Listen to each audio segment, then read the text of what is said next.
로마서 15장을 오늘 한 번 더 합니다. 몇 주 전에 했는데 조금 다시 부족한 것이 있어서 또 다시 나누려고 합니다. 로마서는 바울의 그 교리의 핵심이라고 할 수 있는데요. 여러분, 교리가 왜 필요합니까? 교리는 우리가 단지 지식으로 갖고 있기 위하여 필요한 것이 아니라 우리가 이 교리를 가지고 삶에 적용하기 위해서 필요한 거예요. 그래서 여러분, 하나님은 사랑이라 그랬잖아요. 하나님의 사랑이 우리 가운데 내 혼자만 아니라 여러분, 내 혼자는 의미가 없어요. 사람은요. 사람은 혼자 사는 게 아니에요. 같이 사는 거죠. 같이 살고 가족끼리 살고 또 공동체에 살고 국가에 살 때 여기서도 계속 이야기하잖아요. 국가의 이야기, 바울이 로마서에서도 위에 있는 권세에게 복종하라 그렇게 이야기를 했는데 이제 국가적인 삶을 이야기를 하고 있고요. 그래서 14장, 15장은 그러면 이제 이 교리를 가지고 어떻게 살아야 될 것인가라고 이야기를 하는데 14장의 1절에 보십시오. 믿음이 약한 자를 너희가 받되 그의 의견을 비판하지 말라라고 이야기해서 믿음이 약한 자들과도 그들을 무시하지 말고 살아라라고 이야기를 하고 있습니다. 15장도 이제 같은 관점에서 이야기를 하고 있는데요. 자, 15장 1절에 어떻게 하면 믿음이 강한 우리는 마땅히 약한 자의 약점을 담당하고 자기를 기쁘게 하지 아니할 것이라 했는데 여기서 이제 여기 우리 번역에 보면요, 믿음이라는 이 글자가 굉장히 작은 걸로 나오는데 사실 원문에는 없는 거예요. 그러나 우리가 이제 전체적인 맥락에서 볼 때 여기 있는 것으로 알고 있는 거예요. 여러분, 우리가 교리를 알고 지식을 안다라는 거는 뭐냐? 약한 자들을 보살피기 위한 거다라는 거예요. 그래서 우리 부모님의 그 능력이 어떤 능력입니까? 자녀들을 키우고 돌볼 수 있는 능력이 부모의 능력이죠. 자, 하나님의 능력은 뭐가 능력입니까? 온 세상 사람들이 하나님이 주신 해와 그 바람과 물을 통하여 이 만물이 무성하게 자라서 그 곡식을, 그 열매를 먹고 함께 살 수 있도록 해주시는 분이 그 하나님의 능력이에요. 그래서 바울이 로마 교회에 이제 부탁을 하는 거예요. 너희들이 어떻게 살아야 된다라고 이야기를 하면서, 자, 우리가 아까 제가 강의를 먼저 했는데요. 이게 여기서 뭐라고 이야기하냐면 로마에 가는 이유가 있습니다. 이유가 있는데 바울이 로마에 가는 이유는 복음을 전하려고 가는 게 아니에요. 이 로마 교회는 이미 복음이 잘 전해져 있었습니다. 사람들이 부유했습니다. 그래서 오늘 여기 보니까 내가 스페인으로 갈 것인데 스페인으로 갈 때에 너희들이 나에게 선교 헌금을 해달라. 그것이 너희 하나님이 기쁘게 받을 선물이다 라고 이야기를 한 거예요. 그러면서 오늘 여기 뭐라 했습니까? 여기 14장요. 몇 장이죠? 내가 14장 25절에 보면 이렇게 이야기했습니까? 예루살렘으로 가는데 내가 예루살렘으로 가는 게 그냥 가는 게 아니라 마케도니아 사람들이 예루살렘 가난한 사람들을 위하여 헌금을 했다.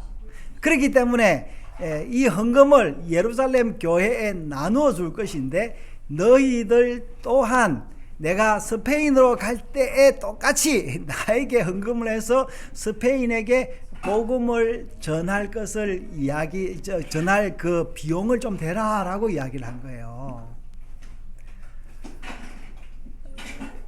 여러분, 제가 이제 오늘 제목이 뭡니까? 목사에게 돈, 헌금의 의미는 뭔가라는 이야기를 이제 제목을 썼는데요.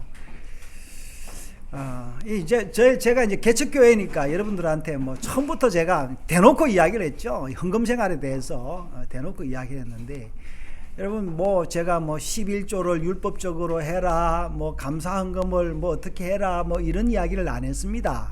그러나 우리가 믿음으로, 성령으로, 양심으로, 믿음의 양심으로 이 헌금을 해야 됩니다. 여러분, 그건 하나님 앞에 떳떳하게 헌금해야 되는데, 그것이 뭐냐? 여러분, 그럼 여러분들이 개인적으로 이 하나님 앞에서 떳떳하게 생각하면 됩니다. 근데 여러분, 그게 뭔지 개인마다 다르고 개인의 또 때가 다르기 때문에 우리는 서로 기다려 줘야 됩니다. 여러분, 바울이 선교 헌금이 많아서 오히려 지금 오늘 이야기를 잠시 이제 사이드로 나가지만, 이 지금 바울이 선교 헌금을 가지고 이 로마서를 어디서 쓰냐면요, 고린도에서 쓰는 거예요. 고린도에서 돈을 가지고 가면서 이 고린도 지금 그 저기 22장인가요? 그때 이제 돈이 많으니까 고린도에서 예루살렘까지 같이 돈을 가지고, 그 당시에 이제 도적들이 많았으니까 그 사람들의 그 돈을 가지고 가는데 여러 사람들이 함께 갔던 것을 볼 수 있습니다. 근데 바울이 예루살렘에서 이 돈을 다 나누지를 못했어요. 나누려고 했는데 어떻게 됐어요? 잡혀버렸습니다. 그래서 잡혀가지고 어디서 가이사라로 이게 이제 가서 구류가 돼서 재판을 받는 게 이제 24장에 나오는데요. 이 바울이 오히려 돈이 있었기 때문에요, 감옥 생활 더 오래 합니다. 그래서 24장에 보면요, 벨릭스라는 그 로마 총독이 있었는데, 이 총독이 바울이 돈이 많은 것을 알았어요. 그래서 이 총독이 벨릭스에게 돈을 좀 요구를 했던 것 같아요. 그래서 돈을 주면은 내가 너희를 빨리 풀어주겠다라는 은근한 그런 암시를 주었는데, 바울과 그 일행은 이 돈을 가지고 딜하지 않았어요. 그래서 바울이 보면은 이태를 구류해 있었다. 2년을 이 돈이 많아가지고 돈 때문에 구류해 있었습니다. 그래서 이제 우리가 이렇게 보면요, 돈이 있다고 해서 복음을 전하는 건 아닙니다. 여러분이 우리가 지금 가난한 교회고 뭐 작은 교회고 뭐 그렇지만, 여러분 저는 한 번도 제가 돈이 없어서 교회가 작아서 복음을 못 전했다 이런 생각을 안 했습니다. 앞으로 이제 우리가 말씀을 어떻게 이제 이 복음이 전거해 나갈 것인지를 이제 보고 있는데, 여러분 우리가 이 바울이요, 돈을 잘 써야 된다라는 이야기예요. 돈이 그 사람의 열매입니다. 그래서 바울이 나중에 보면은 그 로마에 갇힙니다. 로마에 갇히는데, 그래서 로마에 갇혀서 옥중 서신을 쓰죠. 이제 에베소서, 빌립보서, 골로새서와 빌레몬서를 쓰는데, 거기서 빌립보 교회의 선거를 보면요, 빌립보서에 보면은 4장에 보면 이런 이야기가 있어요. 4장 17절에 보면 내가 선물을 구함이 아니요 오직 너희에게 유익하도록 풍성한 열매를 구함이라 라고 하면서, 빌립보 교회도 뭐라 했어요? 너 헌금 내놔! 이렇게 이야기를 한 거예요. 근데 그 헌금은 내가 선물이 필요해서 그런 게 아니라 너희들이 그것을 통해서 열매, 여기서 이 열매는 그 카르포스라는 헬라어 단어인데요, 예수님이 뭐라 했습니까? 그 열매로 그 나무를 알리라 그랬습니다.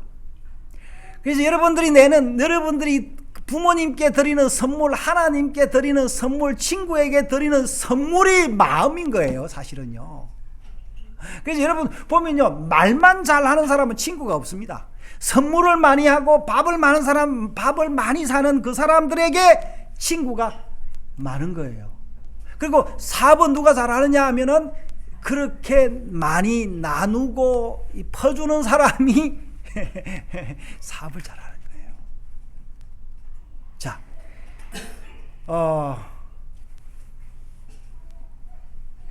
이 바울은 우리에게 또 똑같은 요구를 합니다. 어떻게 신앙생활을 해야 되느냐? 사랑해야 된다.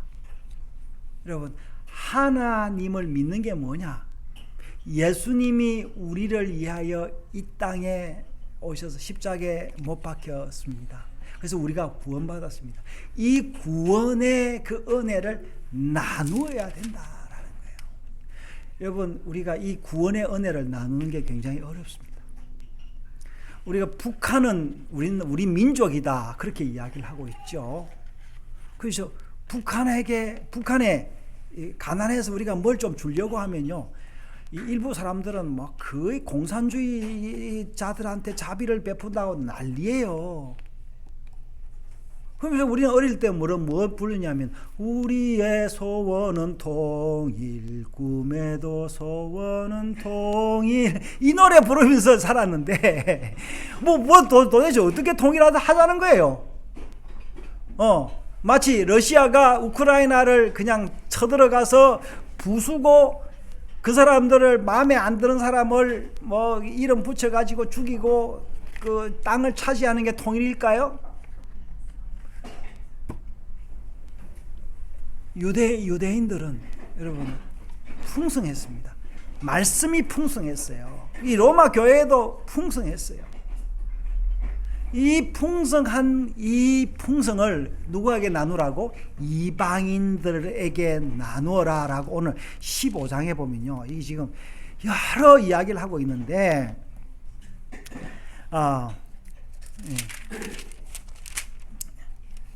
10장에 9장 보십시오.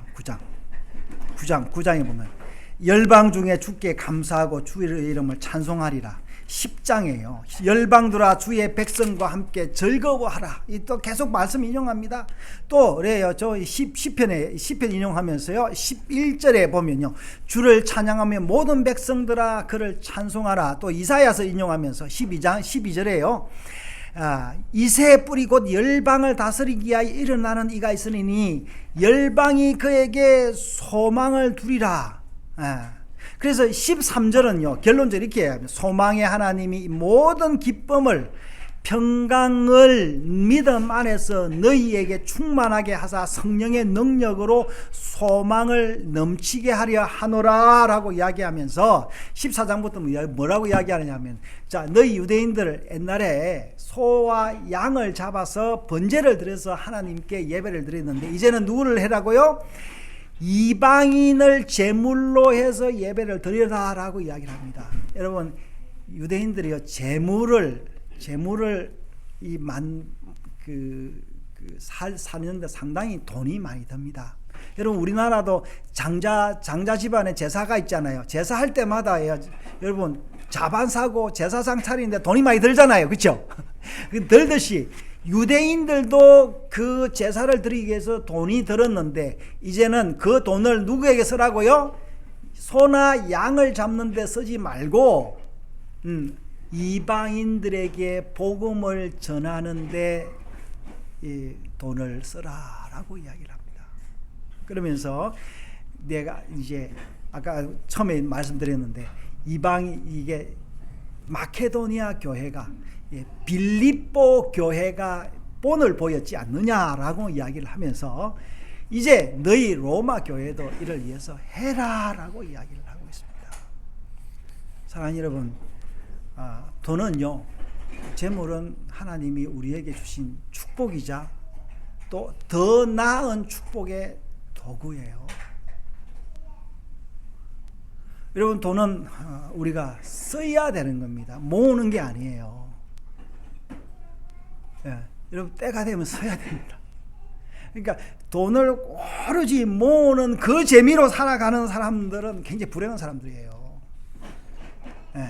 그래서 여러분 보면요, 오히려 가난한 사람들이 돈을 더 잘 써요.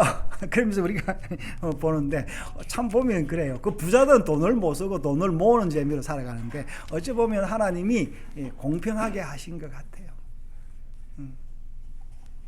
여러분, 돈은 우리가 이 땅에서 쓰지 않으면은 버리고 가는 거예요. 예, 그러니까 우리가 하늘나라에 돈을 가지고 가는 방법은 돈을 쓰고 가는 방법입니다. 여러분, 하나님이 복음 전하는 자들에게, 사랑을 전하는 자들에게 돈을 주십니다. 뭐 제가 개인적인 그런 간증을 하라면 한정 없습니다. 바울이 빌립보서에서 뭐라고 이야기를 했습니까? 내가 가난에 처할 줄도 알고 풍부에 처할 줄도 안다라고 했어요. 그게 바울은요, 이 헌금을 많이 받아본 사람이고, 또 어떨 때는 헌금이 없어가지고 쫄쫄 굶었던 그런 때도 있었어요. 그렇지만 하나님이 풍부할 때도 가난할 때도 복을 주셨다. 여러분, 우리가 왜 돈을 못 쓰냐 그러면은, 내가 가난해지면은 불행해지고 힘들어지지 않을까 생각하는데, 여러분, 가난하면 가난한 대로 하나님이 우리에게 주시는 은혜가 있습니다. 그래서 우리가 돈을 의지하지 않고 누구를 의지해야 된다? 돈을 주신 하나님, 돈을 주실 그 하나님을 의지해야 되는 거예요. 목사들은 사업을 하지 않기 때문에 큰 돈을 만질 그런 기회가 많이 없습니다. 그래서 사실은 이제 목사는 굉장히 쫀쫀해지기가 쉬운데요. 그렇지만 목사들에게, 주의 종들에게는요, 돈보다 크신 그 하나님이 있습니다. 저는 그 하나님의 은혜를 체험했습니다. 여러분, 목사 아니라도 여러분도 마찬가지예요. 여러분, 돈을 모으기 위해서 사업을 하거나 돈을 모으기 위해서 직장을 다니면요, 이 돈의 종이 됩니다. 우리는 돈의 종이 아니라 하나님의 종이에요. 우리는 시간의 종이 아니에요. 영원, 이 시간까지 다스리는 그 하나님의 종인 것입니다. 그래서 오늘 15장에 뭐라고 마치느냐, 32절에 뭐라 했습니까? 나로 하나님의 뜻을 따라 기쁨으로 너희에게 나아가 너희와 함께 편히 쉬게 하라 했어요. 여기서 뭐라 해요? 쉬게 하라 뭐예요? 안식이잖아요. 예, 여러분, 우리가 깨끗한 양심과 믿음의 비밀을 나눌 때에 진정한 안식이 있는 거예요. 여러분, 오늘 주일날 올 때 무슨 마음으로 오셨습니까? 여러분, 아까 헌금 드렸는데 여러분, 어떤 마음으로 헌금을 드렸습니까? 여러분, 이 헌금이 여러분들의 삶의 열매고 고백입니다. 그러면서 오늘 15장에요, 마지막 이렇게 마칩니다. 이게 이제 이 16장의 로마서 16장은요, 인사고 어떻게 보면 부록이라고 할 수 있는데요, 이 본문 마지막 이렇게 평강의 하나님이 너희 모든 사람과 함께 계실지어다. 아멘. 그렇게 했어요. 여러분, 평강의 하나님이 우리와 함께 하십니다. 여러분, 이거 이게 여러분 믿으십니까? 제가 젊을 때는 이 말이 이제 무슨 말인지를 몰랐는데, 이제 40년 가까이 제가 하나님을 섬기다 보니까 이런 일 저런 일 당하면서 느꼈는데, 여러분, 평강의 하나님이 나와 함께 하셨다라고 요즘은 늘 고백합니다. 그러나 아직까지 저의 여행은 끝나지 않았습니다. 천국 가는 그날까지 남아있는데, 계속해서 저에게 남은 그 전투를 어떻게 할 것인가 고민하고 있습니다. 사랑하는 여러분, 하나님이 우리에게 은혜 주셨습니다. 여러분, 그 은혜를 나누고 그 열매를 나누는, 그래서 진정한 안식을 경험하고 하나님 나라를 소망하는 여러분 되시기를 주의 이름으로 축원합니다. 기도합시다. 하나님 아버지, 우리에게 주신 많은 복으로 인하여 감사합니다.